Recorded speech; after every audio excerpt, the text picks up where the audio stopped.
Sekarang saya persilakan Yang Berhormat Senai. Salam sejahtera, salam impian Johor, salam bersih. Yang berhormat dan Sri Speaker, lebih dahulu Salam Senai apa? ingin... Yang Berhormat, salam bersih. Yes, ya, Oh. betul, salam bersih. Lebih dahulu, Senai ingin merafak sembah dania kepada Duli Yang Maha Mulia Tuanku sempena ulang tahun Hari Keputeraan Duli Yang Maha Mulia Tuanku hari ini. Yang berhormat dan Sri Speaker, terima kasih kerana beri saya peluang mengambil bahagian dalam perbahasan bajet negeri Johor 2017. Pertama sekali, saya ingin maklumkan kepada Yang Berhormat Tenggaruk tentang ucapan beliau tadi. Pulau Pinang memang tidak bina rumah kos rendah. Kerana Pulau Pinang sudah menjenamakan semula perumahan awam itu sebagai rumah mampu milik jenis A dan jenis B. Kedua-dua jenis ni, jenis A bernilai RM42,000 dan jenis B bernilai RM72,500. Sama dengan Johor sahaja. Penjenamaan semula ni untuk membuang persepsi negatif terhadap perumahan awam sekaligus menjaga maruah dan aib golongan berpendapatan rendah. Yang paling penting sekali untuk makluman dari Speaker dan juga Yang Berhormat Tenggaruk, dari tahun 2008 hingga kini sudah lebih 20,000 rumah jenis kedua-dua ni siap dibina. Jenis A sebanyak 11,487 unit dan jenis B, untuk jenis B 9,400 unit sudah siap dibina. Iaitu saya minta Yang Berhormat Tenggaruk, kalau nak bahas, buat kajian dulu dan guna fakta lah, jangan cerita sahaja. Yang Berhormat dan Sri Speaker, kerana isu ini memang masa singkat, iaitu saya bawa 4 isu utama dan saya akan cuba pendekkan. Di sini Senai, yang pertama isu adalah desentralisasi. Paling penting sekali, kuasa pentadbiran perlu bersama dengan kuasa menjana hasil.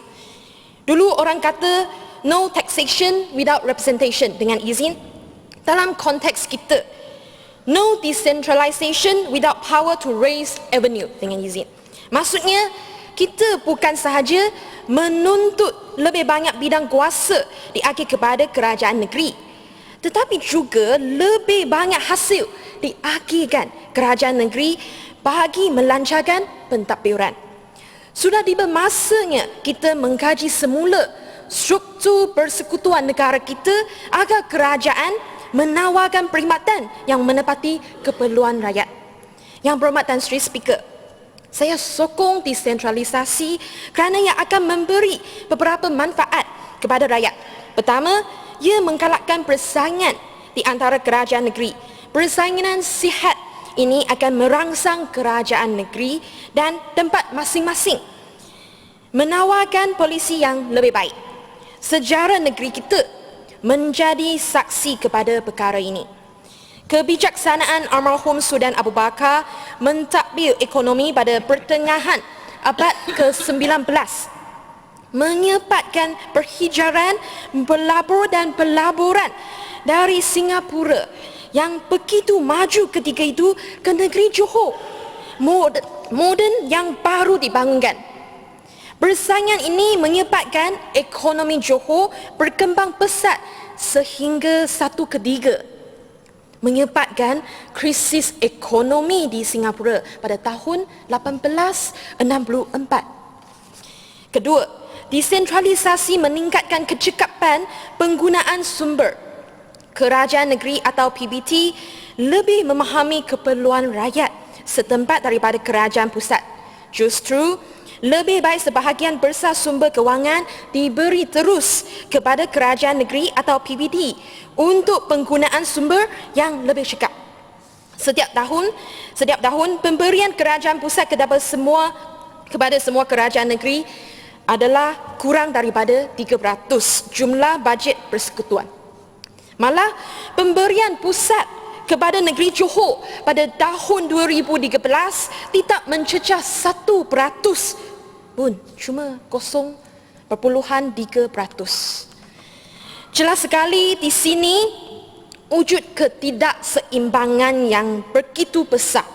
Justru Senai dan rakan-rakan YB di sebelah sini akan menyokong kerajaan negeri bersama-sama negeri lain menuntut sekurang-kurangnya 50% sumber negara diagihkan kepada pihak berkuasa negeri dan bukan cuma 3% seperti sekarang. Yang berhormat dan Sri Speaker, kita tidak boleh menuntut pengiktirafan hak kita tanpa menyentuh isu pokok.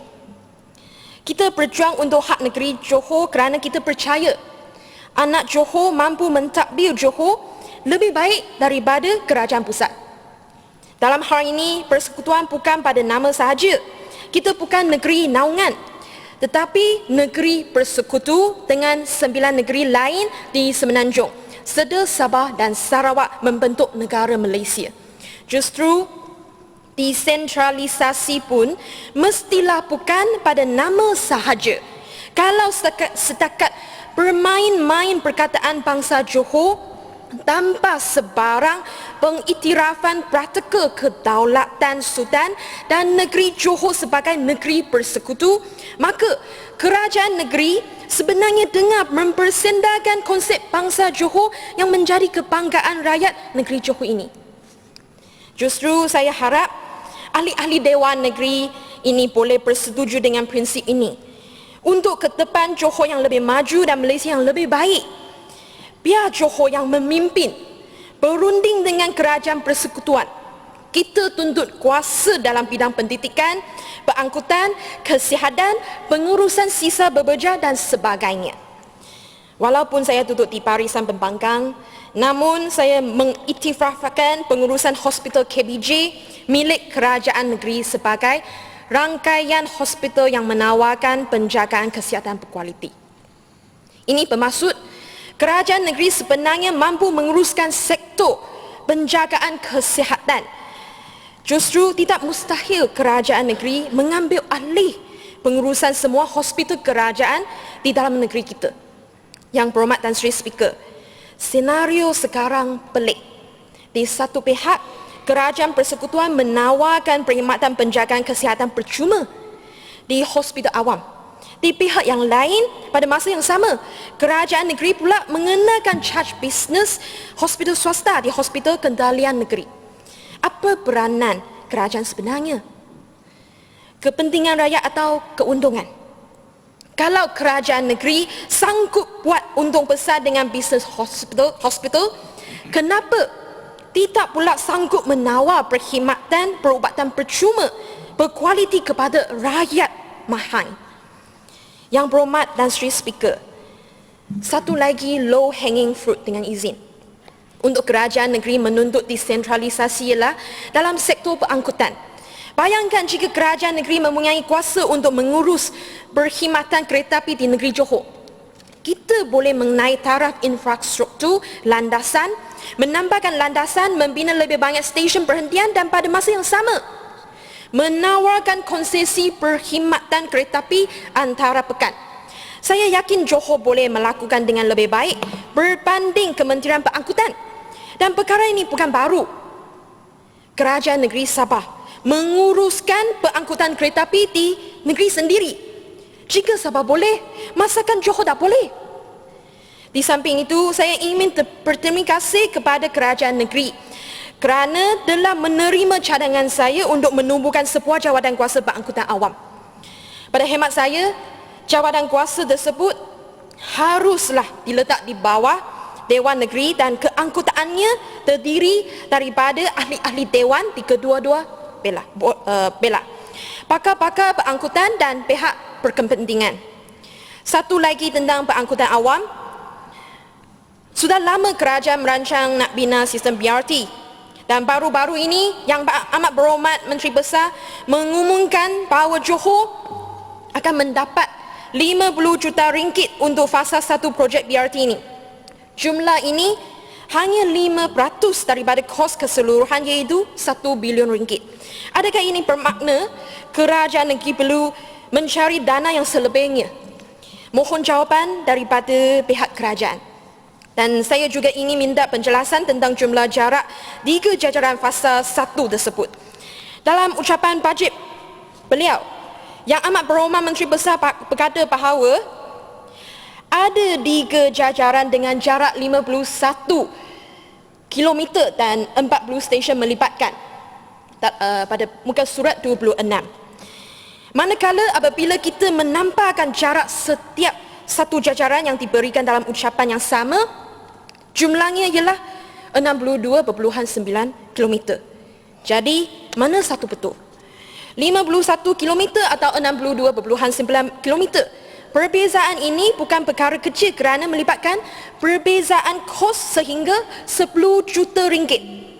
Saya memohon kerajaan agar tepikan reka bentuk dan pelan BRT yang akan dibina secara terperinci, termasuk kos projek sekali. Semua ini perlu dipromulgan kepada orang awam untuk mendapatkan maklum balas terlebih dahulu. Saya juga ingin memberikan peringatan bahawa pembinaan BRT seharusnya lebih murah berbanding sistem berangkutan awam yang lain. Biasanya kos BRT cuma 10% daripada kos MRT. Kini kos yang dicadangkan adalah 1 bilion ringgit. Justru kita perlu melihat terperinci untuk menilai kelangsungan projek tersebut. Yang Berhormat dan Sri Speaker, isu kedua ialah tentang pembaharuan Dewan Negeri. Saya telah sebut tadi, ini bajet keempat yang kita bahas dalam bengkar ke-13. Saya ingin mengucapkan tahniah kepada Yang Amat Berhormat Menteri Besar dan Esko-Esko atas penyediaan perbendangan bajet ini. Kali ini, Yang Amat Berhormat Menteri Besar membentang bajet 2017 bukan sahaja dengan ucapan, tetapi lengkap dengan PowerPoint. Grafik yang disertakan itu memudahkan pemahaman putiran bajet. Walau bagaimanapun, jauh lebih baik lagi jika kemudahan ini boleh digunakan pakai oleh semua ahli-ahli Dewan Negeri. 2 skrin besar ni telah pasang. Hanya digunakan sekali setiap tahun, bermula tahun ini. Ini sudah underutilized dengan izin. Biarlah semua ahli-ahli Dewan yang berhormat ini di sini menggunakan kemudahan ini untuk urusan Dewan ini. Bayangkan, kalau kita boleh guna PowerPoint dalam soalan lisan atau perbahasan, pengerusi jawatan kuasa kerja raya boleh terus menunjukkan reka bentuk sistem BRT dengan grafik. Tak perlu cerita panjang lebar, susah nak faham untuk semua orang. Yang Berhormat dan Sri Speaker, selain daripada itu, saya ingin mencadangkan agar jawatan kuasa peraturan tetap dan perintah-perintah membuat semakan semula ke atas peraturan tetap Dewan bagi tujuan memperbaharui perkara-perkara yang tidak sesuai lagi mengikut konteks hari ini. Contohnya, peraturan 125/1, ahli-ahli wanita hendaklah memakai sama ada pakaian kebangsaan, sarung dan blaus berlengan panjang atau skirt yang sekurang-kurangnya paras lutut dan blaus berlengan panjang. Saya cadangkan pindaan terhadap peraturan tersebut agar mengizinkan ahli wanita memakai seluar panjang ke dalam Dewan Yang Mulia ini. Ini abad ke-21, bukan abad ke-19. Yang Berhormat dan Sri Speaker, saya akan bawa 4 isu kawasan saya. Perparitan Taman Aman Senai depan Dewan Serbaguna memerlukan naik taraf secepat mungkin. Apabila hujan lebat, penduduk-penduduk sekitar akan jadi mangsa banjir kilat. Aduan telah dipanjangkan ke PBT oleh pejabat ahli Parlimen Kulai. Perkara ini telah pun dilaporkan oleh media. Namun kami langsung tidak menerima sebarang maklum balas tentang isu ini. Saya minta pihak berkenaan bertindak secepat mungkin agar banjir kilat tidak akan berulang lagi. Isu kedua ialah tentang perkembangan kawasan perindustrian Jalan Silong Jaya 2. Walaupun sudah 1 tahun yang lepas, pengusaha kilang yang membuat aduan dan pejabat saya ditendang sebagai bola oleh 3 PBT. Akhirnya, kami dimaklumkan bahawa kawasan tersebut sebenarnya terletak di bawah Majlis Perbandaran Kulai. Namun, sama ada rancangan atau tidak untuk menaik taraf Jalan Silong Jaya 2, Senai tak tahu. Pengusaha membina kilang di sana, pengusaha membina kilang di sana kerana zon tersebut disenaraikan sebagai kawasan perindustrian. Malangnya mereka tidak mendapat layanan sama rata dengan kawasan lain. Isu kawasan ketiga, jalan terpengkalai yang terletak di Jalan Sungai Besoi menuju Tenggara. Bahan-bahan pembinaan berselerak walaupun pembinaan sudah pun berhenti pada bulan Jun tahun ini. Saya harap pihak berkenaan semak semula sama ada jalan ini akan dibina. Penduduk-penduduk Bukit Permai berharap jalan ini boleh disiap secepat mungkin. Dan isu kawasan keempat, satu U-turn diperlukan di Lebuhraya Senai bahagian Saling dalam masa penduduk kawasan Kulai masih menanti-nantikan satu jalan alternatif dibina. Mungkin lebih baik dan juga lebih senang untuk JKR membina satu U-turn depan pejabat Lembaga Lebuhraya Malaysia Wilayah Selatan. Kalau U-turn ini dibina, pengguna jalan raya akan kurang berjalan 7 km untuk membuat satu U-turn. Yang berhormat dan Sri Speaker, isu terakhir dan juga isu yang paling penting. Setelah saya meneliti buku bajet ini, saya rasa yang amat berhormat Menteri Besar memang berusaha bersungguh-sungguh menghasilkan buku tersebut. Bukan sahaja ada gambar cantik, kali ini saya perasan ada format baru dan bila saya cek, saya mendapati format ini sebenarnya sudah digunakan sejak tahun lalu. Bagi saya, yang paling hebat adalah perbelanjaan pembangunan berjaya dinaikkan sehingga 47%. Walau bagaimanapun, selepas meneliti bajet tahun ini dan bajet tahun depan secara terperinci, saya mendapati beberapa perkara yang meragukan tentang perbelanjaan pembangunan. Terlebih dahulu, apa maksudnya perbelanjaan pembangunan? Menurut definisi EPU kat website EPU, perbelanjaan pembangunan adalah perbelanjaan modal dan perbelanjaan tidak terulang serta bukan perbelanjaan penggunaan, sebaliknya lebih bersifat pelaburan. Sebelum format baru bajet 2016, kita ada 14 jabatan yang tersenarai sebagai memerlukan perbelanjaan pembangunan. Dalam format baru ini, bajet pembangunan hanya merangkumi JPS, Pejabat Menteri Besar, Jabatan Kerja Raya dan Jabatan Agama sahaja.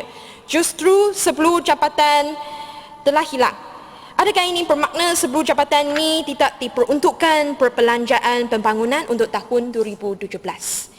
Saya juga mendapati bahawa di bawah maksud perbelanjaan pembangunan ada 2 perbelanjaan baru, iaitu pertama, untuk pejabat sediausaha kerajaan pembangunan, dan kedua, untuk pejabat sediausaha kerajaan pengurusan.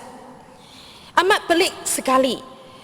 Sudah jelas disebut pejabat sediausaha kerajaan pengurusan. Mengapa bajetnya diletakkan di bawah perbelanjaan pembangunan? Untuk makluman, bajet pejabat sediausaha kerajaan pengurusan ini adalah 150 juta ringgit. Jika betul jumlah ini sebenarnya patut diletakkan di bawah perbelanjaan mengurus, maka jumlah perbelanjaan mengurus yang sebenar ialah 995 juta ringgit ataupun 62% daripada jumlah keseluruhan bajet.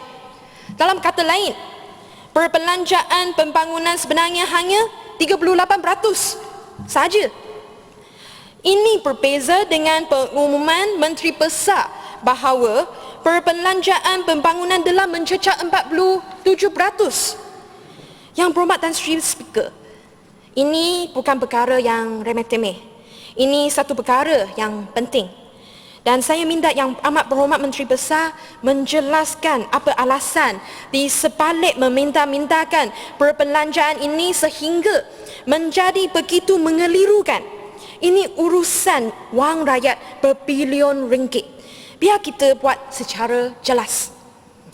Amalan berakaunan kreatif untuk menurunkan kadar perbelanjaan mengurus seperti yang dilakukan oleh kerajaan negeri tidak selesaikan masalah pokok, iaitu perbelanjaan kerajaan yang tidak cekap.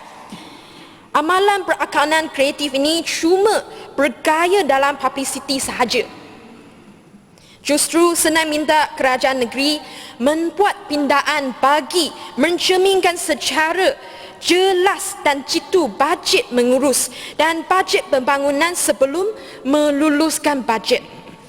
Akhir sekali, saya nak kerajaan negeri jawab dan senaraikan secara terperinci bayaran-bayaran Kota Iskandar yang diperuntukkan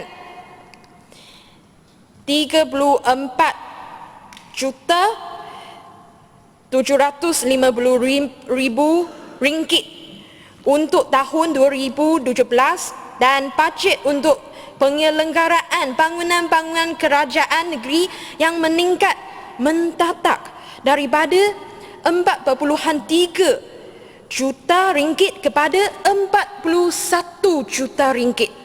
Peningkatan hampir 10 kali ganda. Minta penjelasan apa projek sebenarnya di bawah perkara ini. Sekian, terima kasih. Terima kasih Yang Berhormat Senai. Ahli yang berhormat